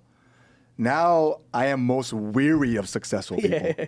I'm not even playing no more. Because it's like, what did you have to do to get there? What altar? What was on this? Did you sacrifice your wife? Did you sacrifice your kids? Did you compromise your convictions? Did you compromise your limitations? Because sometimes successful people are the most insecure people, and their insecurity drives them to have significance outside of who they are. Not always. But my point is, nowadays, I am most drawn to self-aware people. People who are aware of like where my... In a very honest, authentic, not that self-loathing, self-care, but it's like, no, they're aware that I actually have a little bit of anger issues. I'm still a leader, but I still have anger issues and I'm still working on it. Yeah. That's so healthy. Pastor Adam's wife, Ashley, her and I, because we've known each other since I was basically born, and we've had conversations, and she's my leader, like a person I look up to, but we've had conversations where she's just like, we've given each other the green light to call things out and speak into each other's lives. And I thought that was such a humble thing for my leader to do, to invite me into that space of her life, to say, if you see something in me, Chelsea, like, say it, and vice versa. So I think there is like that invitation, makes it safe, and just builds that relationship to know, like, and one thing from me being like a mentee, when I speak to my mentors and somebody like Ashley calls something out, though I might not agree, I'm just going to listen because I'm trusting you got more wisdom than me. So I disagree, but I'm listening. Like, you're right. And so I think you're completely right. And that invitation is so healthy. There's a handful of people, like you just said, which I think is huge, is like, I've allowed in my life that when they tell me to make a left turn, I make a left turn. 100%. Yeah. Like, trust them. I may be totally opposed to it. I may not even understand it, but I do it, you know, and Caleb has been one of those people in my life. My brother right here. Come on. Our other brother Nathan is that way. Phil, who's here, Heron, who's here. Yeah. Those are a handful of individuals that Aaron, like, they could say, yo, man, I'm not feeling it. I closed it's done. It's done. Like, when me and my wife, I've shared maybe once on this podcast before, but when me and my wife were getting interviewed by Oprah's people to do a show, the few people I went to, all of them were like, I don't know. Not one of them was like, yo, dog, Adam, you're special. You're unique. The world needs to hear your voice. Like, not one of them did that. All of their first were like, I mean, we trust you, bro. Like, you know, this is your call, but man, we're not feeling it. We're not feeling it. I've seen some things that they've done on preachers. I've seen, and none of their stuff has ever been ill intent that Oprah's done, but it's just never landed well on pastors when they've done stuff, right? And you welcome them into your life, and I think that's the biggest thing with leaders. I dropped the talk. The money was going to be great. I mean, when I talk about payday, it was going to be a payday, right? But I dropped it. And it's easy. Even second guess it. It's easy for like people that have arrived to be like, I'm good now, and you just get yes men and women around you. And that's when you know, when you have yes men, and if you're a leader and you're listening to this, which everyone is a leader, we're leading in whatever space exactly. You're in. Ask yourself if the people around you are just yes men or women. And if that's the case, you are destined for a breakdown. That's just the truth. Great. And I think it's important for, before, like, look at Elijah and Elisha. Elijah's like, yo, I'm out. And Elisha's like, I'm going to follow you. He kept trying to avoid him. Someone he walked with him relationally. But Elisha was pursuing this person and got the double portion. And so I feel like as leaders, as we get to a place of even greater leadership, our fear of God is to be like, I want more key, not everyone. Like you said, you mentioned 4 or 5. I want key voices in my life that could say, if you want to, you got to make a left turn right now, I'll do it. Yeah. Let me, want to move on, or can I say one more thing? There's no such thing as moving on this podcast, bro. So, like, let me we got to get to controversy soon. So we're talking. I think this is a rabbit trail. I think this is huge, right? Because let me just stay on the topic of talking to leaders. I was at it's a program called Soul Care. It's in NorCal. It's a 9-month program helping leaders to lead from within, right? And the founder, her name is Patty Pierce, 74-year-old woman. She's a hero of mine. And she actually goes into the Gospels in the Mountain of Gethsemane, right? And what she talks about leading from weakness and leading in vulnerability, right? 2 Corinthians 12, correct me if I'm misreferencing, right? My grace is sufficient for you, for my power it has been said. It has been said, right? It has been said. But hey, no shame. This is what she talked about. She was talking about the power of vulnerability and how leaders always have to put on performance, this image. But the one time Jesus almost sinned, the one time, when he says, Father, take this cup from me, but not my will, your will be done, he actually brings Peter, James, and John with him to see him wrestle. Right? Most leaders, they only bring people when they're guest speaking, when they're traveling, when they're on the airplane, when they're in their glory days. But Jesus, in his humanity, had security in his identity with the Father. And he says, you know what? Hey, Peter. Hey, James. I'm John. I'm about to be tempted. Like, I'm actually about to, like, ruin this for all of us. And I want you to see how I struggle. I want you to see how I doubt. I want you to see how I wrestle. And oftentimes as leaders, especially myself, I didn't do that. I didn't show my disciples or my people like, hey, I'm leading, but I'm still like, I'm struggling. Yep. And you know, I'm talking about anxiety, but I actually still have anxiety. Yeah. Right. I'm talking about mental health, but I'm still struggling with some depression. So good. Yeah. And what that does is it shows people. I heard Craig Rochelle said this recently. He said young leaders, their temptation. Who's Craig Rochelle? I've never heard of him. He runs a small church out in Oklahoma. It's pretty cool. There's like 20 people. Little small church planner. This quote, I'm butchering it, but he says something along the line. It was a preaching conference. He said, young leaders are tempted to preach spectacular sermons. But you should try to be normal. Yeah. I think that's spot on. He said, your temptation is to be spectacular. Yep. But your power is when you're normal. Yep. Yeah. Did not God become normal? Did not Jesus become flesh? Yep. And then when we see God in the flesh, that's when salvation came. And I feel like when leaders put this ungodly pressure to be special, to be something you're not, you're setting yourself up to fall. Because we weren't made for glory. Yeah, we weren't made for this crazy pressure that only God can take, right? Yeah. So I think even giving leaders permission to be weak, to show your staff. Don't talk about a testimony that you overcame 10 years ago. Yeah. Good, Or you always talk about before you were saved. Yeah, right. Before I was saved. Before Yeah, I was right. saved. Yeah, Before yeah, so then it creates this false complex Yep. that Exactly, there's an yeah. ability after you're saved to attain perfection. Right. You know? Exactly. Or right when you Yeah. got saved, all the stuff you dealt with, but now you've arrived in It's this gone. place. It was gone. Yeah, You yeah. and your wife, your marriage we're good. figured it out Yeah, after we never salvation. fight. Yeah. But So- that's, go Sorry, ahead. go ahead. No, that's just my point. My point Yeah. is like giving leaders permission Yeah. to be human and to be weak. It's so good, beloved. That's beloved 101, baby. All my So church folks know. Speaking on leadership and wisdom, and I'm just curious, like, what your thoughts are. So when speaking on wisdom, say somebody is like, hey, Chelsea's like 20-something years old, and somebody can consider her wise, and somebody's 80-something years old, and they can consider them wise. Where is it where you're like, no, this is a wise person that I can truly trust and confide in and help me guide me in this situation? Because Chelsea can be wise in plenty of areas. Do you choose based on the areas that you're going through? You're not going to go to a person who's married and probably has, maybe one kid, and you have like 3 kids, and you're like, how do I manage this? Yeah. So when it comes to wisdom, how do you decipher this is the type of wisdom that I'm seeking? Tell us your name again, real quick. Nancy.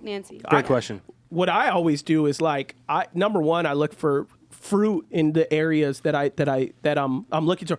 I have never met a leader who had wisdom in every avenue. Yep. I've never met it. Yep. And you name them, I could probably say I met them. Yeah. Like especially in the church space, right? I've never met one ever that and you have a lot of these leaders who, again, we talked about them on the pulpit, how they'll preach, and they sound very perfect. Behind the scenes, most of them do pretty good at being very honest, And I was recently with one that I thought it was so, I just thought it was like, I just thought it was so strong the way they worded this. I was recently with a very well-known pastor, and they were asking about him and his marriage, and he said this. They said, how often do you do date nights with your wife? And he said, to be honest, I preach about it way more than I practice it. Oh, wow. And he's like, it is something that I need to work on with my wife. What I could have done if I was immature was drilled in on him, canceled him. Yep. Well, you're a hypocrite. Yeah. You talk about it on the pulpit, but you don't practice it. But he's aware. And far be it from me to understand why he said that. He could say that because he's got a million things on his plate. He could say that because his wife's got a million things on his plate. Like, there could be a million reasons that led him to say that. And so I could easily ride that person up. But this person is one of the best communicators in America. Yep. So he has wisdom on communication. He knows the word inside and out. So he has wisdom on the word. He's brilliant in leadership and a lot of other areas. Very locked in on raising his children. So it's like wisdom in a lot of areas. One that was kind of self-confessed was a little more. And like, man, I could probably invest in a marriage a little deeper, right? Yeah. So right away you go, okay, there's a lot I can get from this person. and I probably need to find someone else to gain wisdom for in my marriage. You know, it's like it takes maturity to be like, okay, and so I can squeeze and be a sponge in all areas of this person's life. Yep. Where I feel that they have wisdom too. There are a lot of things that I couldn't give you, wisdom on. I would have no idea about certain things, right? Yeah. And then there's a lot of things I could. And so to me, you have to have enough voices in your life of different areas of respect, because I know guys right now that could teach you how to make $1 million a year, but they couldn't tell you how to raise a household. Like, that's for sure. So you have to decide, like, and then you have to decide, and then what altar did they build that off of? Or, this person built a church, but what altar did they build that? Doesn't mean you write them off. It just means you be selective of the wisdom that you retain. So they may say, every day I did this in my church, and I did this in the church, and I did this in the church, but you're on a second marriage. So is that the type of outlook that I want of how you got to where you got? Is it possible to get there without doing what you did? You have to kind of evaluate those things. So I think in the sense of wisdom, someone could be 80 with wisdom, and they could also, here's one thing that I had realized over the years was we're very quick to celebrate, because I do a lot of counseling and stuff like that. And I do quick one-on-ones. I do phone calls with people if they go in my DMs or whatever. I know people have been married 37 years, but them and their spouse don't talk. So like over the years, because divorce rate has gone so high, the moment a person just throws out the years they've been married, everyone celebrates. We've been married 35 years. Oh, you 1 in a million. But then what they don't tell you is them and their spouse don't even talk. They're roommates. What am I celebrating in that moment then? So then they think, I'm led to help young people be married because we've made it 40 years. Well, you've made it with 40 years with not being selfish enough to make a mountain out of a molehill, but what you didn't make 40 years potentially. And then I know others who have very successful marriages who've made it that way. But this idea that we've just really elevated like celebration and success just to a few elements that stick out of like, oh, well, you're a best-selling author or you're a great preacher. So that must mean that you're a great father, husband, businessman, leader. No, it doesn't mean that. It doesn't mean that at all. It means that you're a great communicator. It means that you're a great author. I have to then, through time spent with you, discover where else I could learn from you, right? Like right away from Sammy, you like the times I hung out with him, like right away, if I want to do campus ministry, like at college campuses, I'm calling Sammy, like you better hit up Sammy. He got wisdom for that for days, like, and then I don't know if it's public, but like you made church plant or something like that. I don't know. Who knows? Maybe, maybe one day, maybe in the future. People keep saying, Will keeps prophesying, Yeah. I'm not prophesying. I'm just but saying me and Sammy, destiny. so like, Sammy should never call me other than just like advice, but like he should never call me on campus ministry stuff. I never had 400 clubs, across America. But when he starts a church plant, which we have had conversations before about leading, a senior pastor role, lead role in a church, like we have conversations and he receives from me in that area. So I think there's often two-way roads, a lot of times in wisdom and relationship. I mean, like Andy's here does all our TikTok clips. Like I don't know nothing about making a TikTok video. And he makes them for us and they pop. He got wisdom in TikTok, you know? I would say this. But he can't drive a car. so when you're ready to drive a car, Andy, like let me know, We need him on camera. Where he at? No, I'm just kidding. He's behind the just to your question, I feel like wisdom can come from anybody. Is what I feel. Meaning, I feel like we think that success and age and experience equals wisdom. Just like you said, 37 years. We all celebrate. Good job. But we don't know the inner workings of that marriage. How I live my life, and even like I think of when Jesus said, if you have to be like the children, and like that's how you're going to enter in, right? Like if you welcome them in, welcome the children like entering into the kingdom of heaven. And I feel like for myself is I try and walk through. It doesn't mean that you're walking with maybe a 10-year-old, 15-year-old, 20-year-old. It doesn't mean that they're going to be your mentor. That's different, right? Mentorship, but you could receive wisdom from any person. an unbeliever could give you wisdom, right?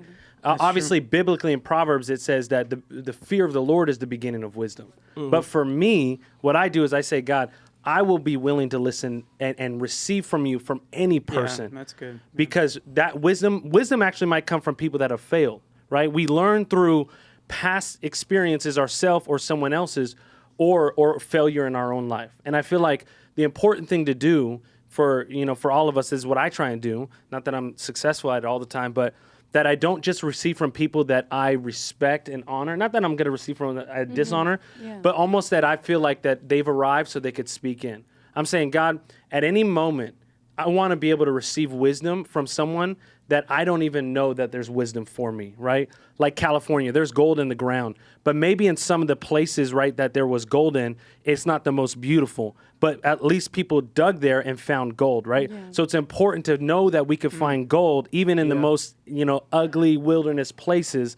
And I feel like with people, it's super easy to be like, I want to receive from like this OG, like a Bishop Jakes, who we talk about, like he's like triple O. We just love him, like he's our guy. I got a funny story what I mean? about Bishop too. If you don't want to hear it. Off camera. But Off camera. But I feel like it's important to be like in my day to day, whether it's from my child, my 9-month-old little baby girl, from a child, from someone who doesn't know Jesus. I'm ready to receive wisdom and God to speak in through any circumstance. That's different than a mentorship, but I feel like if we live our life in that aspect, then we're open to receive through humility, which really is a kind of a beckoning and a beacon for the power of God to land on your life. Great. Yeah. Thank you. Yeah.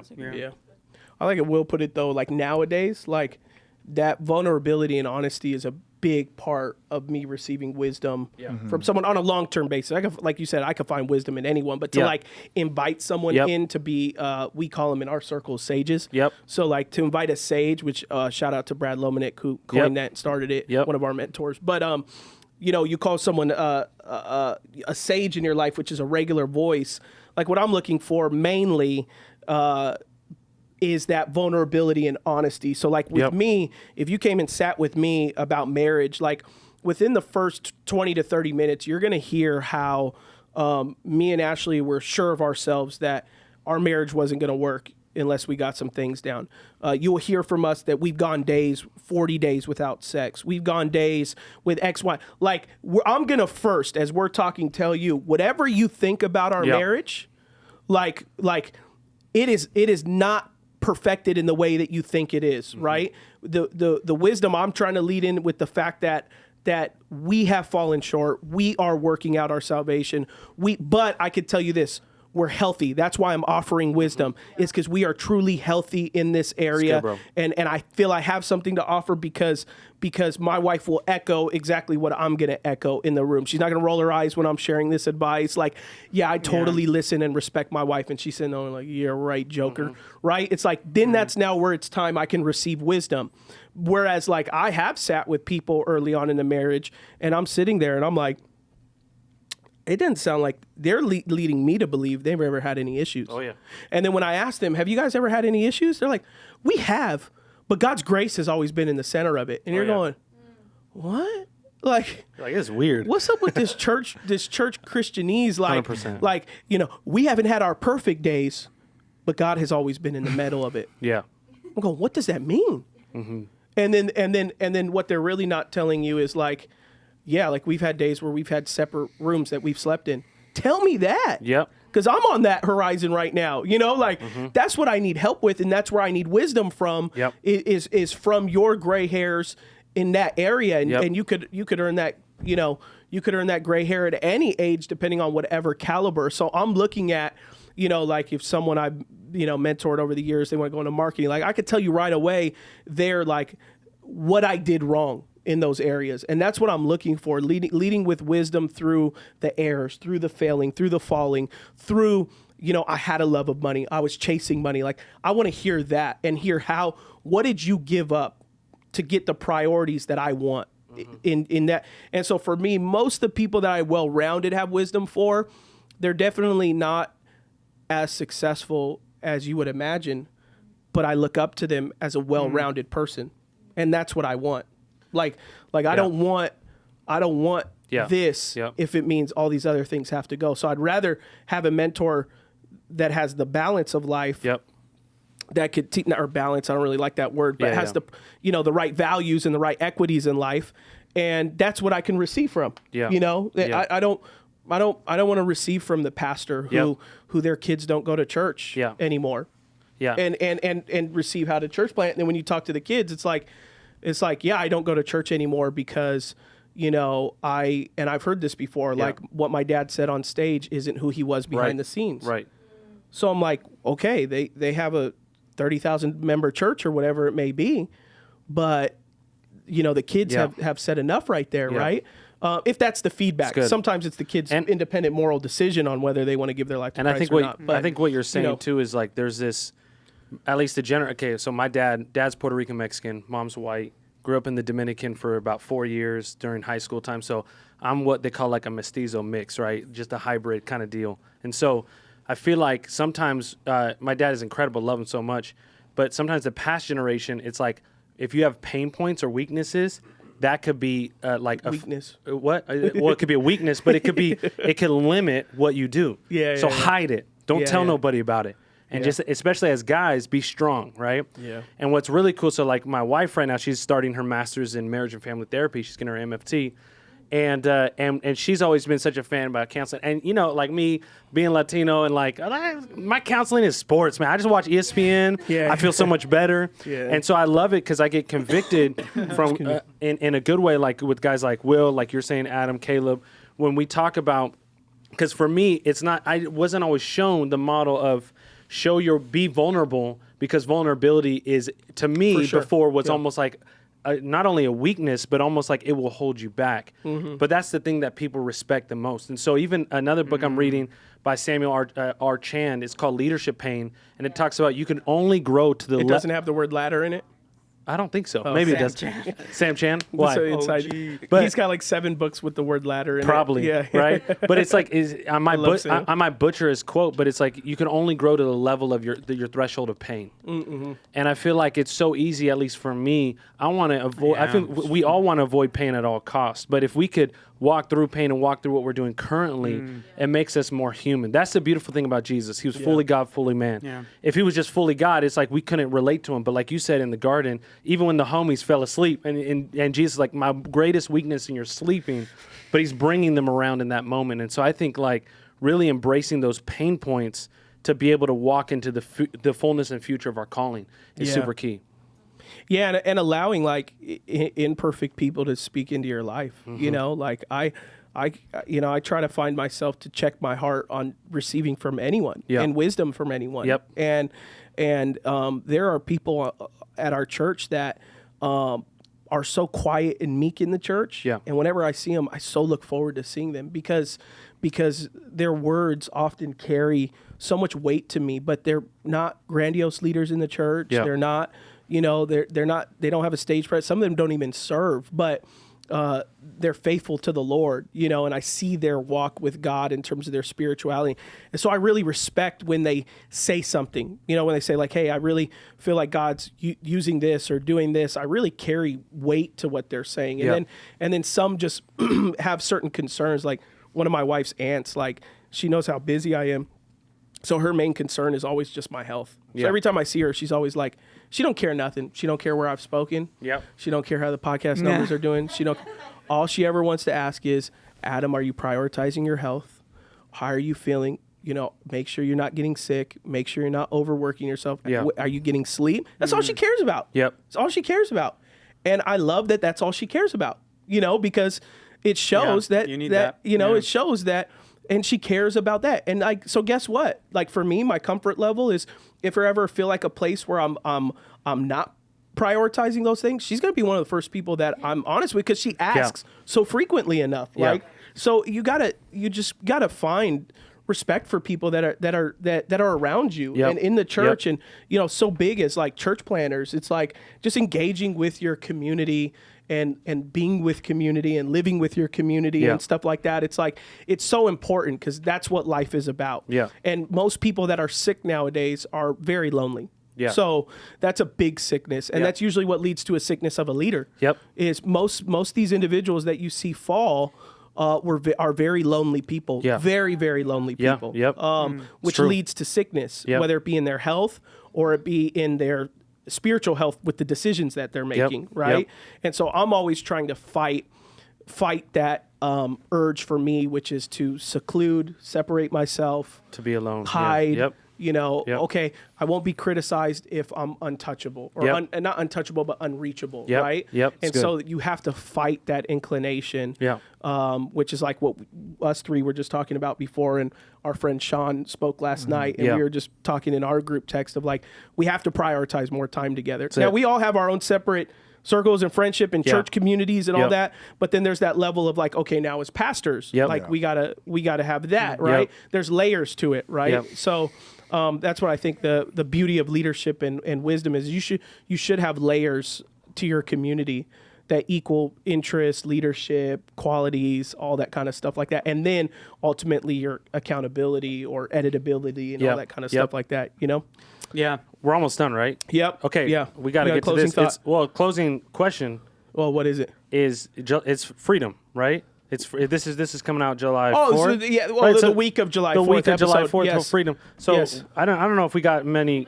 I mean, we got some controversial topics, but I feel like we got to end with Caleb. Like when you think of, you told me about you love tearing down idols. That John the Baptist sacred anointed, cows. Yeah. sacred cows.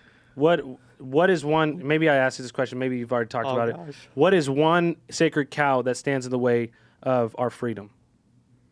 That comes up. I mean, there's a lot, but like we talk about freedom, we talk about July 4th, we talk about what we're walking into. This podcast is going 2 more hours. Maybe it prepares. about to say, how much time do you got, Sammy? Maybe it prepares, but what is that? What is that area that you're thinking of? We'll hit record. We'll all go to lunch and then let Caleb go. Let him go. 100%. It depends what circles you're in. Right. It really depends. But what comes up for you? Like when you think about that question. Okay, think about so- yeah, tell me. Well, Yeah, gosh, there we go. I like it. everything I've ever said on this podcast, I feel like for me, but freedom. I think it's just it's overwhelming. How do I choose? Freedom. Freedom for me is all about holding the non-essentials in life loosely. Yeah. Right, so that I wanna hold the core, and hold everything else so loosely, and so when I'm just focusing on the core, which is the essentials, Christ is King, death, burial, resurrection, love, the priority of love. That's what Galatians is all about. It's all about the prioritization of love. Like, it doesn't matter that you're circumcised. It doesn't matter that you're a Republican. It doesn't matter that you're a Calvinist. It doesn't matter that if you have not love, you are nothing. Mm-hmm. And so from a guy like me that is so wired to have that martyr complex, to fight for something, to lay my life down for something. In my past life, it was Calvinism, the doctrines of Calvinism. It was these other ideas, and this shirt that I wore last week was so meaningful because it communicated that don't believe all of your thoughts. Mm-hmm.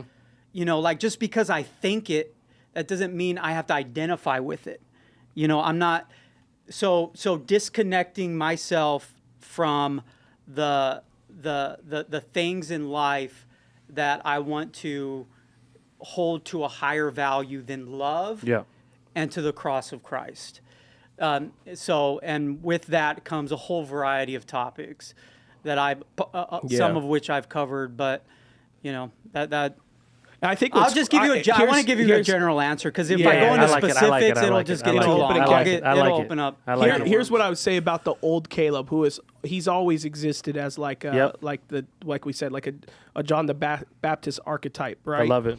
I think he went from a place where he was a defender of ideas to now a defender of people, and that's where his switch has came. So like his freedoms is based off of the freedom now is like freedom of thought, freedom of view, freedom of respectability in all people, right?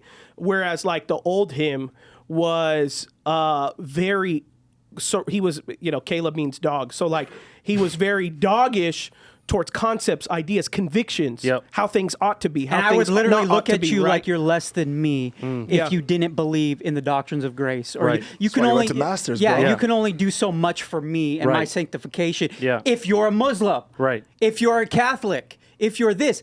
But it's like no, like this person is made in the image of God. This person may have a perspective on life that can add value to me. So good. Even Yeah. if he's a Muslim, even if he's a Buddhist, even Yeah. if he's a Yeah. liberal, a leftist, whatever. It's good. They can add value to my life and help me challenge my thinking and grow. I love it.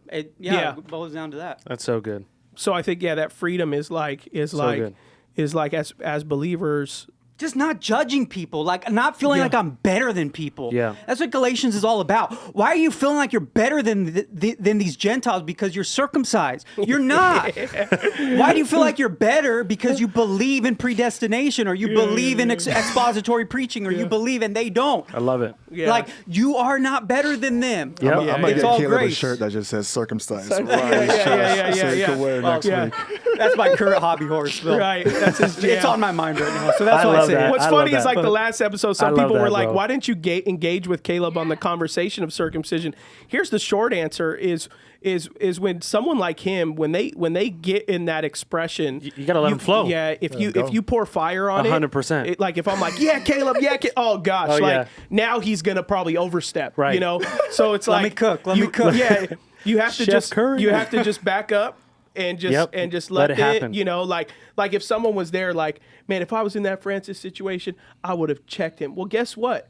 You would have brought down hellfire and fury from Francis. He was kind to you guys in that Well, I moment. love it but if too. you would I have love it checked him too. in that moment, Don't check Francis. oh That's gosh, what- hey, don't do- welcome. Yeah, a lot of welcome to the lot of fire, times in our dude. circles, like in our church, our circles, premillennialism is a big deal, like almost, yeah. and people Yeah. can put it at the level of salvation. Oh, yeah, So yeah. I just love like being like, hey guys, what if postmillennialism is true? Yeah. I just love that. I love because it. Shakes their view. If that makes you uncomfortable, it's probably because you're elevating that higher than it should be Yeah. in your life. Yeah, and so yeah. I just kind of throw that out there, Yeah. kind of as a troll, but Right. also as a way to like tear down that sacred cow. Like Right, guys, right, you right. do realize that They're like, there- no, I'm gonna be raptured. I'm gonna be up in Right, up in the sky. You do realize there's 2,000 years of differing viewpoints in yeah. regards to this. Yeah, It's yeah. okay if you don't believe your way. Yeah, premillennialism is about it's- 100 years. right. Kind of more popular. Yeah. It's a lot more right, popular. exactly. Yeah, it's I true. don't know. And so I just feel free. I feel free. And suffering has produced that in me because Yeah, come I on. died. And I am free. My mind is free. My body feels like a prison, but my mind, this is how I describe it after coming through my season. My body is a prison.